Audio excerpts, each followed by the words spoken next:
tonight are on the broad road that leads to destruction. And tonight, I would say with Moses, I would say with Joshua, turn, repent, choose God, serve Him, live for Him. That is the message of God tonight to this great audience of people at Yankee Stadium.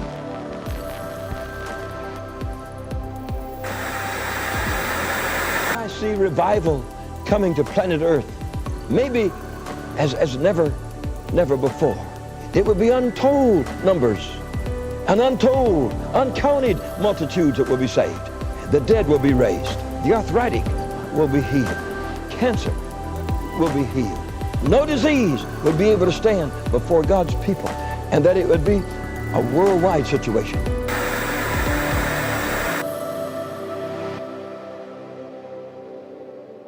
There's a church that doesn't just know about God, they know God. They don't just believe in His power, they carry His power. God will shake the United States of America one last time, not by might, not by power, but by my Spirit.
Good morning, everybody.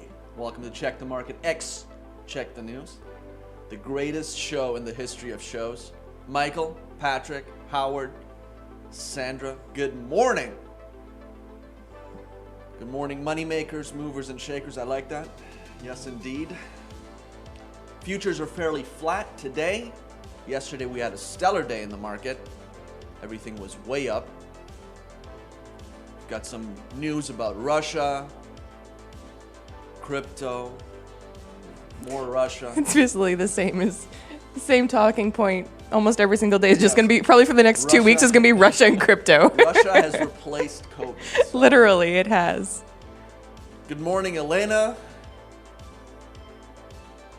Welcome, everybody. Make sure you share the broadcast. We're going to be going into some world events, see what's going on in Russia, Canada, the United States, and so on and so forth. That's right, Julian. Next. All right, take it away. Let's take it away. Let's check the news this morning. Let's see what's going on. Texas Republican quits U.S. House race amidst affair with former ISIS war bride. I saw that. That's crazy. It's really weird. So he got Fang in the federal house, who is a Chinese spy who is with, oh dang, I'm just dropping his name, a member of the House of...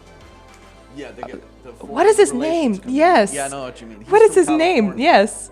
I'm totally dropping his name. Nonetheless, we got Fang Fang, the Chinese spy. Now we got ISIS in the Texas State House. So them spies are moving in quick. Next. Swalwell. Thank you, Johnny. Eric Swalwell was his name. Two-term U.S. Representative Van Taylor. Sorry. There's so much about this guy that's just not good. That's, his name is one of the things. Van Taylor on Wednesday withdrew from a Republican primary runoff race, ending his re-election bid after admitting he had an extramarital affair with the widow of an American who joined the Islamic State, according to media reports. Taylor, who represents a Northeast Texas district, last year voted for the creation of a special congressional panel to investigate the January 6, 2021 riot at the U.S. Capitol, earning the ear of former President Donald Trump, whose supporters mounted the deadly attack. Deadly attack, my you-know-what. Taylor's withdrawal came one day after he led a pack of 5 Republicans in a primary race with 48.7% of the vote, just shy of the 50% needed to win his party's nomination. With his withdrawal, a former Texas County judge, Keith Self, became the Republican nominee who will run in the November 8th general election for the seat representing the area north of Dallas, including Plano. The Dallas Morning News quoted Taylor telling supporters he had made a horrible mistake by engaging in an affair with the woman.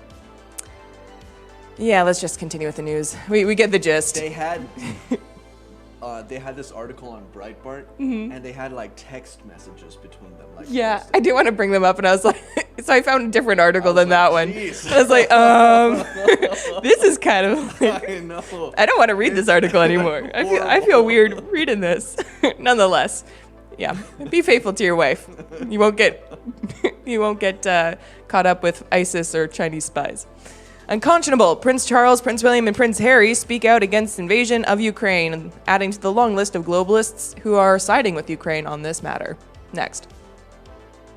We'll skip over they're just terrible people anyway. So, Toronto Zoo to keep checking vax passports to protect animals. Protect the animals. Agree with this. You do agree with this? 100%. Yeah? What happens to those animals? They can't get tested. They can't get vaccinated until every animal can get vaccinated. One loss of life to COVID in the animal realm is tragic. The stupidity, you guys. Next. Environmental racism is an issue our government takes seriously. Everyone, regardless of their background, is entitled to a healthy environment. Bill C-266 aligns with our government's mandate, commitments, and ensures that environmental racism is addressed and prevented. What is that? Exactly. What is environmental racism? Well, let's see what he has to say. Can we roll it? The Honourable Member for Saanich Gulf Islands. Thank you, Mr. Speaker. In the last Parliament, Lenore Zann, former member for the Green Party leader of Canada, introduced a landmark bill, Bill C-230, to develop a federal strategy for environmental racism and to move towards environmental justice. The Environment Committee, after widespread support in this place, studied the bill, made amendments. I recently had the honour to reintroduce it as Bill C-266 in order to work towards getting this bill passed. I ask, Mr. Speaker, will parliamentarians in this House work together to ensure passage of this important bill, and will the government support the bill once again? Right Honourable Prime Minister. Mr. Speaker, I thank the member for her question, and I want to also thank Lenore Zann, the former member for Cumberland-Colchester, for her important work on this bill in the previous Parliament. We know that the impacts of climate change are felt more acutely by marginalized or minority groups, and this bill would ensure environmental racism is addressed and prevented. I've mandated the Minister of the Environment to develop an environmental justice strategy, and our support for this bill is part of our plan to seriously address this issue. It's so funny because they've basically been grooming society with regards to anti-racist propaganda, as well as the whole environmental crap. So now this is the intersectional approach that we're seeing of governments. This is crazy. If you don't like the way the air smells around your house, move. Seriously. Move to the country or something. Just get out. There's always going to be pollution in the city. Michael says, I see the estrogen shots are working for Trudeau. No, for real. How long does he take to do his hair in the mornings to get it like that? I don't know. That's what I want to know. A lot of gel. Because it looks the same every single time. All right, next. RT website down in the UK unless you can use a VPN. I presume Russia will now respond by blocking BBC, etc. More censorship and less information for everyone. More echo chambers, great. And if you understand anything about like anti-terrorism work, you understand that echo chambers are like the one thing you try to avoid. And yet we're creating them on demand at this point. So interesting stuff happening. And for anybody who doesn't know, RT is like Russian news, state media. Next. Breaking. Last year, I launched an investigation into Twitter's coordinated cancellation of Trump and conservative voices/platforms. Twitter sued me to get me to stop. I punched back and won at the district court, and just today, won at the appeals court. Big tech is not above the law. That is from the Attorney General of Texas. The Washington Times, 9th Circuit dismisses Twitter lawsuit against Texas over Trump ban. Next. Lone Star State's Attorney General can go forward with probe of social media giant for kicking out former president. Next. A federal appeals court has dismissed Twitter's lawsuit against Texas Attorney General Ken Paxton, which accused him of retaliating for the social media platform's ban of former President Donald Trump. Twitter's procedural defeat on Wednesday allows Texas's investigation into Twitter to proceed, though the probe may still get slapped down in the future. Mr. Paxton launched an investigation into Twitter after it expelled Mr. Trump last year, and the Texas Republican issued a civil investigative demand for information about the company's content moderation policies. Twitter sued in response and said the demand was government retaliation for speech protected by the First Amendment. What a load of horse phooey. The 9th U.S. Circuit of Court of Appeals said Wednesday that Twitter's case was not ready for a judicial decision. 3-judge panel affirming a lower court's ruling to toss the case noted that Mr. Paxton had not yet made an allegation against Twitter. Next. While Twitter could suffer hardship from withholding court consideration, adjudicating this case would require determining whether Twitter has violated Texas's unfair trade practices law before. Texas's Attorney General has a chance to complete its investigation, wrote Judge Ryan D. Nelson in the court's opinion. Any hardship to Twitter from the alleged chill of its First Amendment rights was insufficient to overcome the uncertainty of the legal issue presented in the case in its current posture. The judge's ruling against Twitter does not spell victory for Mr. Paxton or mean that his investigation will force Twitter to restore Mr. Trump's access. The court made clear that determining whether content moderation is protected speech or political censorship is at the heart of the case. And the court said that misinterpretations about content moderation policies are not constitutionally protected speech. Interesting stuff happening on that file. All right, we'll stop there. But nonetheless, I think this will set a tone, depending on the outcome of this case, it'll set the tone for future censorship, how far the big tech oligarchs can actually reach. And we'll just have to wait and see what happens. I hope Mr. Trump comes back onto Twitter, because he was Mr. Twitter in and of himself. That is true. Because, the world needs more mean tweets. So, with mean tweets in the world, we didn't have Russia invading Ukraine. That is so true. I would rather have mean tweets over Russia invading. Did you see what Jen Psaki said yesterday?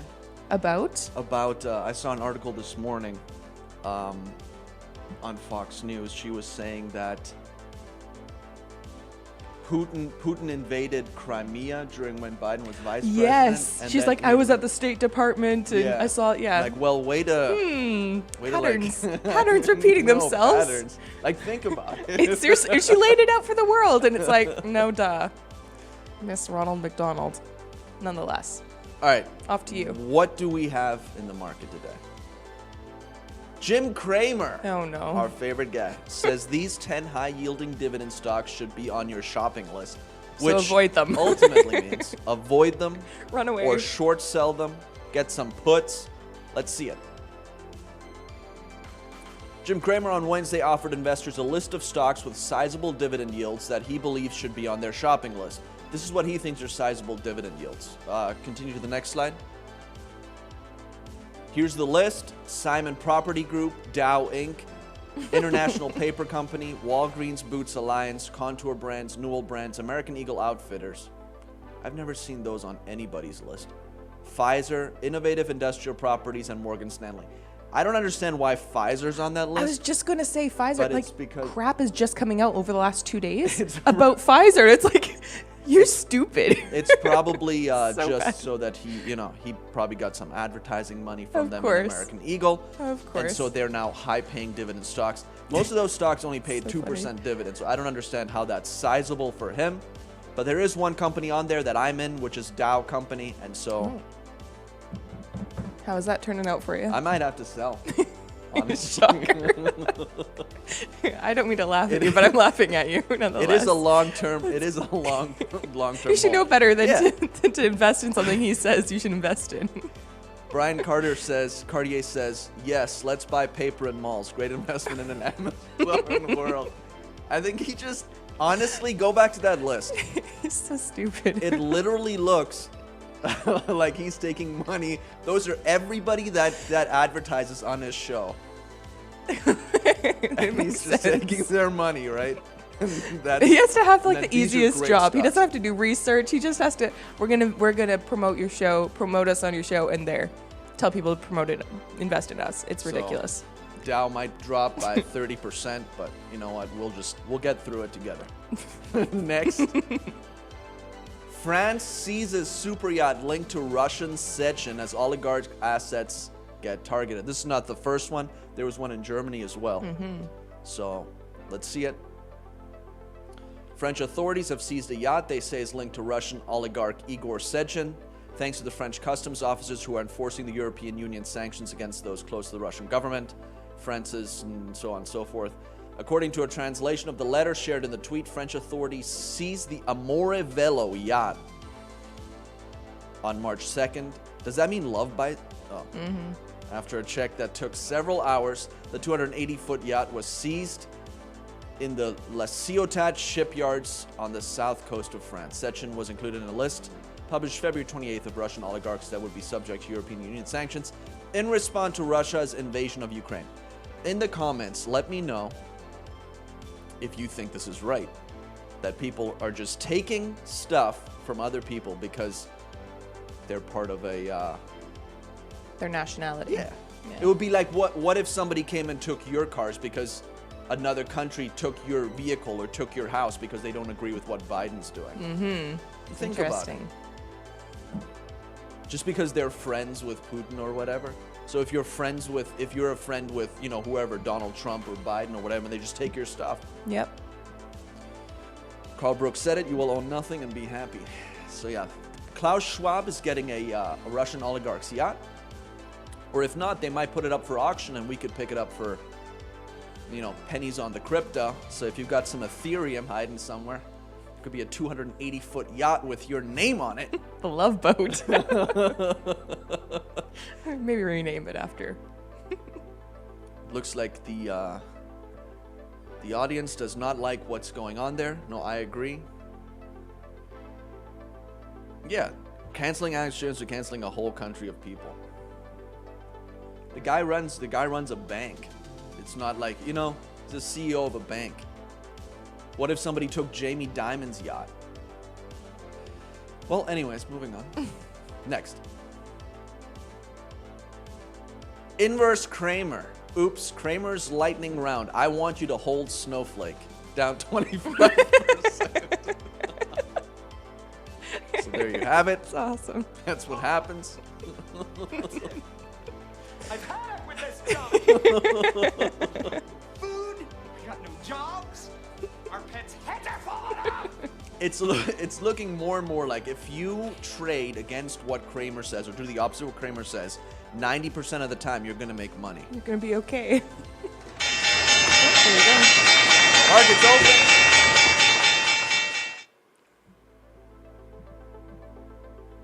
Oh, let me refresh this and make sure this is correct.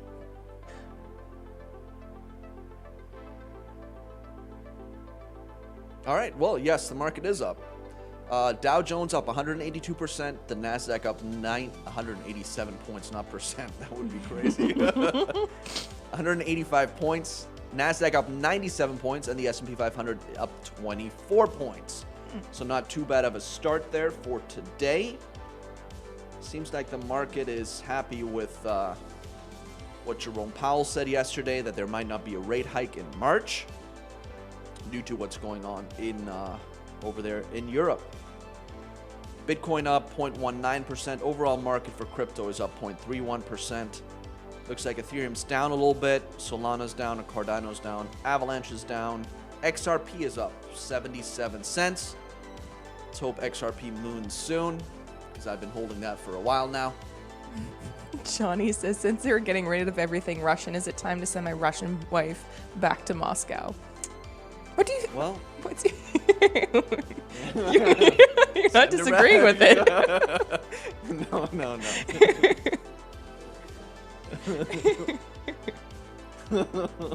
Jeez. All right, next. Congrats Elon Musk and Team Tesla. Buy Tesla. Kramer calls Ford split the destroy Tesla plan. Here's why he says it will work. I don't believe this. Jeez. This is, I don't know what he's smoking, but Tesla and Ford, when it comes to market cap alone, Ford is at like 79 billion or something like that, versus Tesla, which is at 800 billion, so 10x the market cap. So I don't know how this is going to be destroyed anytime soon, but we'll see what Kramer, maybe he'll, elaborate on this soon. But buy Tesla, since he's saying Tesla's going to go down, we need to buy Tesla. Next. Here's the daily recap for Inverse Kramer. There you have Tesla negative, so it's positive. Let's see what else do we have to buy. Innovative Industrial Pro, buy. Digital Bridge, buy. Everything else, sell. Sell Ford, American Eagle Outfitters, Nordstrom's, Morgan Stanley, Norwegian Cruise Line, Newell Brands, Okta, Pfizer. Just sell all of it. Snowflake. Snowflakes is already down, so. All right, next.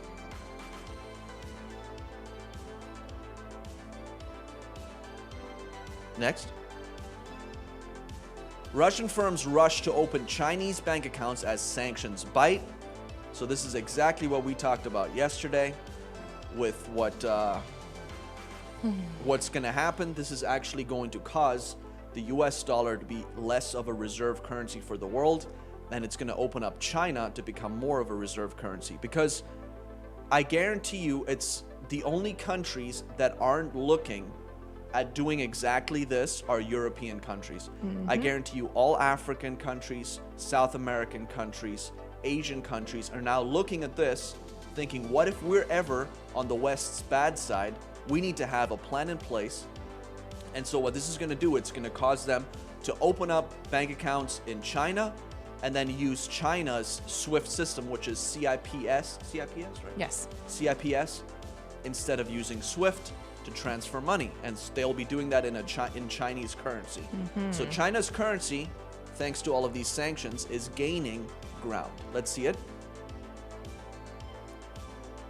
The Moscow branch of a Chinese state bank has seen a surge in inquiries from Russian firms wanting to open new accounts.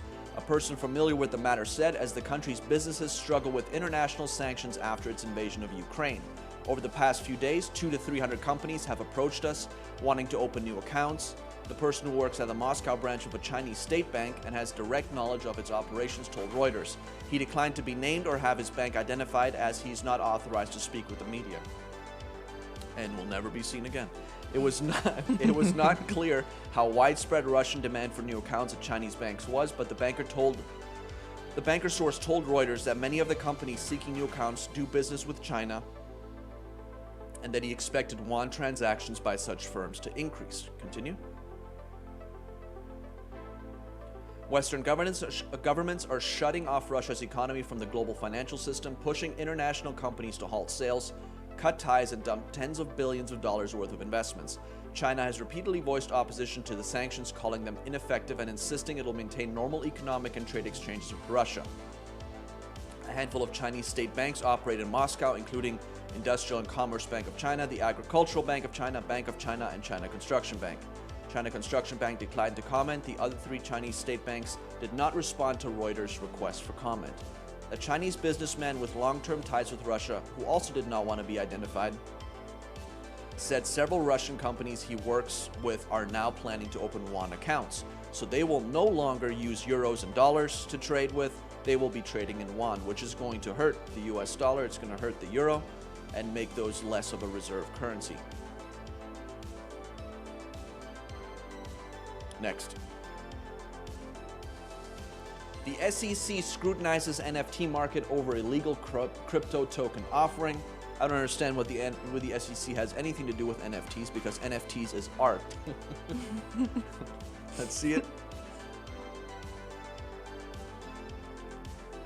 The U.S. Securities and Exchange Commission is scrutinizing creators of NFTs and the crypto exchanges where they trade to determine if some of the assets run afoul of the agency's rules, according to people familiar with the matter. A focus of the probe is on whether certain non-fungible tokens, digital assets that can be used to denote ownership of things like a painting or sports memorabilia, are being utilized to raise money like traditional securities. Yes, they are. Said the people. Over the past several months, attorneys in the SEC enforcement unit have sent subpoenas demanding information about the token offerings. Continue.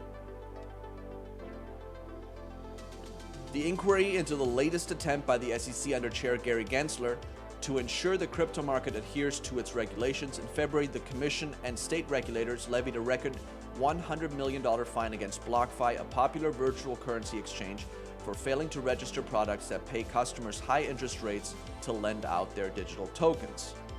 I don't understand why that's a problem. You want to make some high interest rates to, lend out your digital tokens. What's wrong with that? Just because they're not using banks. As part of its review, the SEC is seeking information on so-called fractional NFTs, which include breaking down the asset into units that can be easily bought and sold, said the people who asked not to be named, as the probe has been disclosed publicly. So the SEC is going after the NFT market, just as they went after crypto, but we'll see what happens there. They'll probably have a 5-year investigation or something like that, so we got another 5 years to make good money in NFTs. Continue.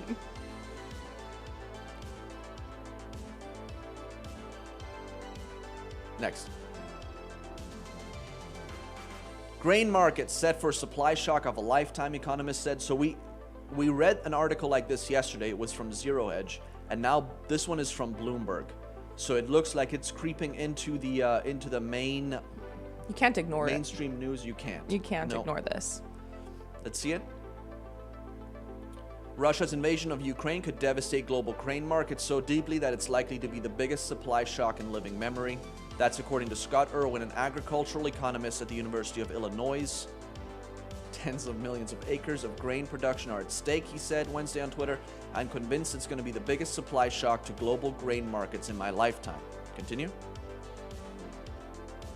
The world desperately needs farmers to plant more acres in 22, he said, but basically nothing can be done in the short run except to run up the price of grain high enough to ration demand. Ukraine and Russia together account for more than a quarter of the global trade in wheat, as well as a fifth of corn sales. Prices for those staple crops are soaring on concerns over supply disruptions at a time when global food prices have already reached record highs. Even before Russia's war with Ukraine, food inflation was already plaguing global consumers. Extreme weather has made it harder to grow crops, while a shortage of workers and higher shipping costs snarled supply chains. The world grain inventories are also very tight, so any prolonged disruptions to supplies from Russia or Ukraine has the potential to dislocate markets for years to come. Continue. Next. Global fertilizer reserves to drop just as Russia war adds risk. Oh my It just gets better. gosh. So, let's read this article. Fertilizer is getting harder to find just as farmers are getting ready for planting, and now Russia's invasion of Ukraine is injecting even more uncertainty into the already tight crop nutrient market. I didn't know this, but Russia is a low-cost, high-volume global producer for all major fertilizers and the world's second largest producer of potash after Canada. While sanctions haven't yet hit Russian fertilizer companies, which that's good, if they do, this is going to cause even more pain. More restrictions could be coming. Just Wednesday, the U.S. said it'll target Russia's oil sector by restricting exports of technology related to the energy sector. Continue. Disruptions in the global fertilizer trade will mean higher costs for farmers across the globe and in turn more food inflation at a time when global food prices are the highest in a decade. Inventories will be as low as we've ever seen heading into the Northern Hemisphere summer. Major producer CF Industry Holdings and Chief Executive Officer Tony Will said at a conference Wednesday. Fertilizer prices have already shot up across the board, thanks in part to a gas crunch in Europe that forced some producers to dial back or shut down operations. Elevated freight rates, increased tariffs, extreme weather, and sanctions on Belarus, which account for about a fifth of the global supply of potash, are also factors. So these politicians, they just think on a day-to-day basis. They need to think more long-term. Like, what is this going to do? The reason they don't want to produce that stuff here, it would mean increasing gas output, and then that would go against their ESG stuff. Well, and even last crop, like last summer, last growing season, United States and even Canada, but primarily United States government got farmers to destroy a ton of their crops, like healthy crops. So this is where, like, in my brain, I think this is all very intentional. Yeah. Because that happened in the summer, and now you see this happening, and like inflation has just risen. So I think this is actually very. I think everything's very intentional. Yeah, this is going to cause a major backlash because if you have the harvest season right before election time, there's nothing that they'll be able to do about it. Nothing. Because if food prices go up, then whatever, another 20% or whatever it is. Yep.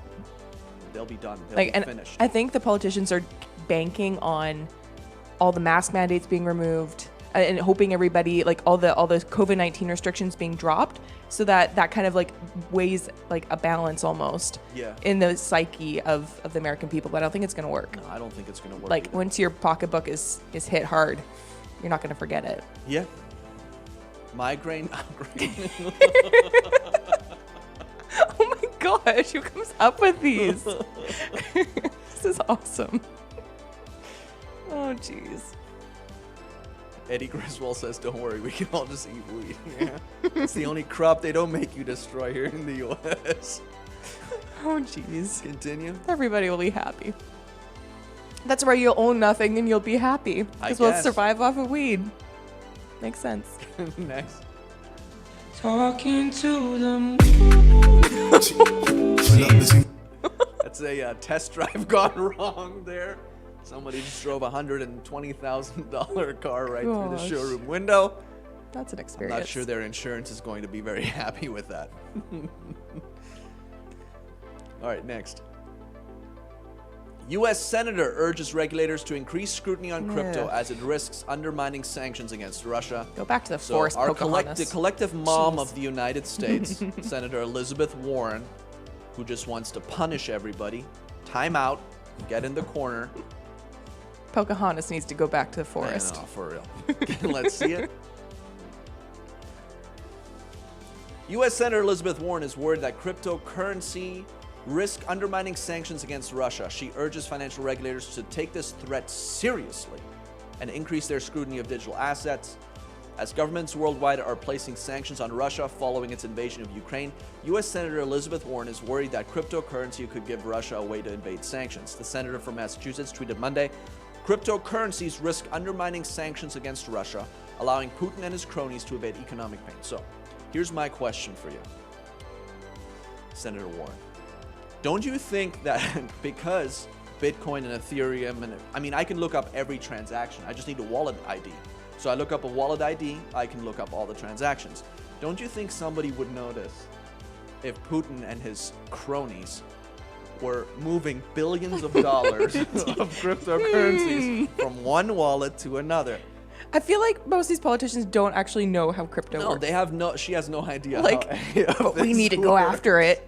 I don't think that crypto is a good sanctions evading thing, because people are going to see and be like, yes, there. So that must be Putin's wallet, because from a bank account in China to a bank account in Russia, there was just $2 billion worth of Bitcoin that was moved.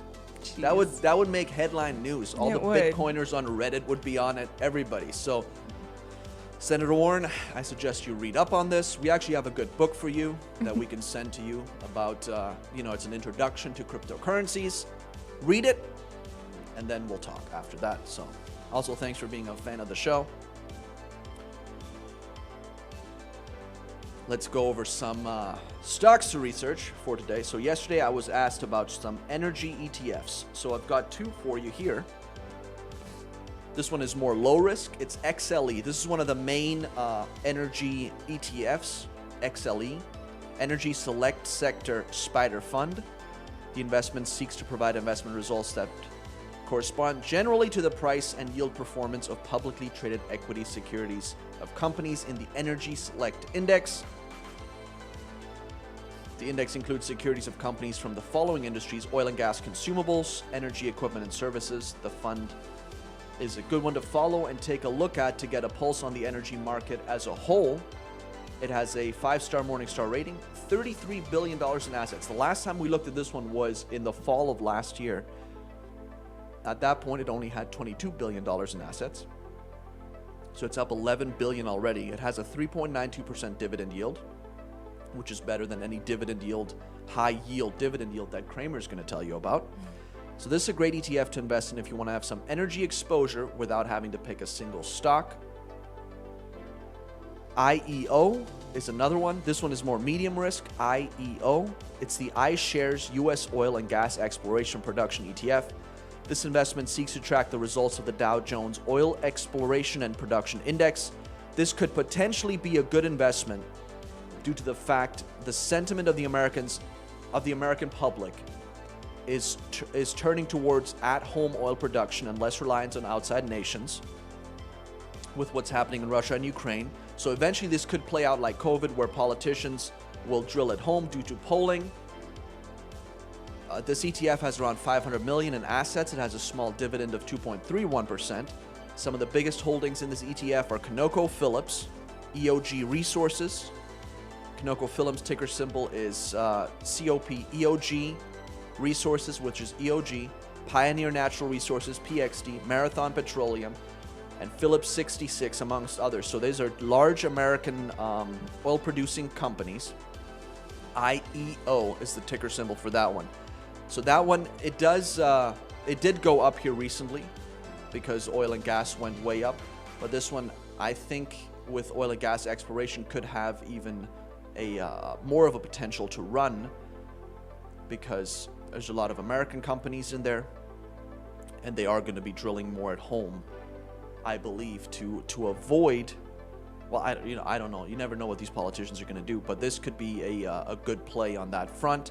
If they drill more here in the U.S., then, which they probably will during the next administration, then this could be a good play for you. All right, so those were the two for today, XLE, IEO. If there's any companies that you would like to know about, that you would like me to take a look at for you, you can put it in the comments, or you can send us a message on @Let'sCheckTheMarket on Instagram, and I'll take a look at those for you. And if you'd like to invest in Revival today, we'll give you an opportunity to do that now. And we're giving away the book, How to Make Money in the Stock Market by William J. O'Neill, which is a great, How to Make Money in Stocks, which is a great book for everybody who's just starting out in the stock market. There you have it, and we'll send that to you as a thank you for investing in Revival today. There's the ways to give right there. All our online ways to give and text. We have cryptocurrency. And then you can also send us a check. Revival today, P.O. Box 7, Prosperity, Pennsylvania, 15329. And then don't forget to claim your offer. Gerald wants me to take a look at AMPG, so I will do that. Any other companies, let me know. I'll take a look at those for you. All right, everybody. Well, have a great day. Go out there and make some money today. Markets are still up. NASDAQ is very flat, but markets are still up. So we'll see you all tomorrow. See you guys.